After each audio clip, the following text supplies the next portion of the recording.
Here's an extended, in-depth, and terrifying no-sleep story about a cursed publishing house. This version delves deeper into the mystery, expands on eerie encounters, and adds an even more unsettling conclusion. The last chapter. I have always loved books. There's something almost sacred about them. The way they hold entire worlds between their pages. The way ink on paper can outlive the hands that wrote it.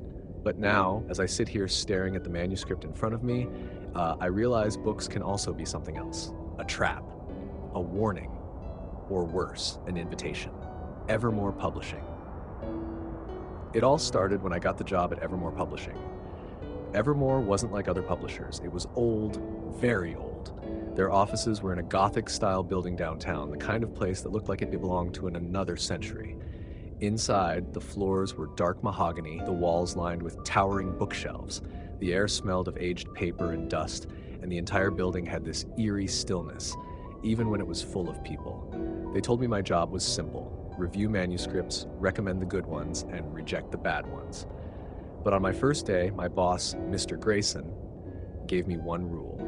If you ever find a manuscript without an author's name, don't read it. Bring it to me immediately. I laughed it off, thinking it was some company tradition.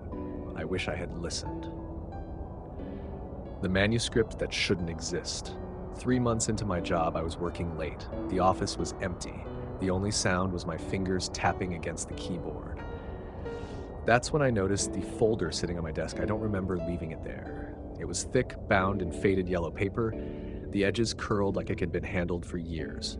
No title, no author, just a single phrase typed neatly on the first page. Do not edit. Do not publish. Something about it made my skin crawl. I hesitated, but curiosity won.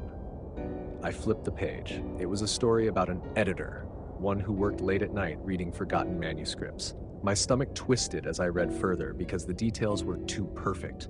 The description of the office, the books stacked on my desk, even the cold coffee beside my keyboard. It was about me. I turned another page. The editor in the story finds an unmarked manuscript, just like I did. He reads the first few pages, and then he hears a noise, pages turning, but he isn't the one turning them. A soft rustling echoed through the office. I froze. The sound wasn't coming from my desk, it was coming from the unfinished room. The unfinished room. On the 7th floor, past rows of empty offices, there's a single locked door. Nobody talks about it. Nobody opens it. It's listed in company records as storage, but I've never seen anyone go in or out. That night, I could hear movement inside, the shuffle of pages being turned, a slow, deliberate tapping, like someone drumming their fingers against wood. I told myself it was my imagination. I forced myself to look away, to pack my things and leave.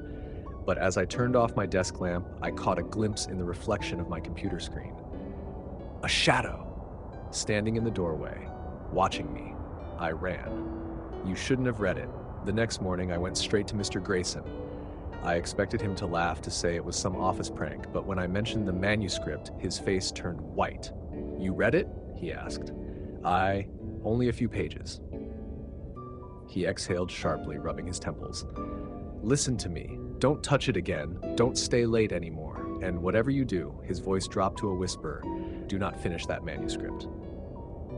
I should have listened, but that night when I got home, the manuscript was waiting for me. It was sitting on my desk. I locked my office before leaving. I never took it home. But there it was, perfectly placed. And now there was one more page. The final chapter. With shaking hands, I turned to the new page. It described my apartment, my desk, the way I froze when I saw the manuscript sitting there, the way my fingers trembled on the paper. And then he hears a knock at the door. Knock, knock, knock. My breath caught in my throat. The knocking was real. It was happening right now. I didn't move. I couldn't. The manuscript continued. He hesitates, knowing that if he opens the door, he will see something that does not belong to this world. Something that has been waiting for him to finish the story. I clamped my hand over my mouth, forcing myself not to make a sound. The knocking grew louder. Then, from the hallway outside, I heard it.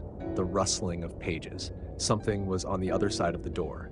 Something that didn't walk or breathe. It turned pages. I squeezed my eyes shut. The manuscript was still open on my desk, its last line staring up at me. If he finishes reading this sentence, the door will open. I slammed the folder shut. The knocking stopped. The air in my apartment was dead silent. It's not over. The next day, I didn't go to work. Mr. Grayson called me once. I let it go to voicemail. His message was short. You should have listened.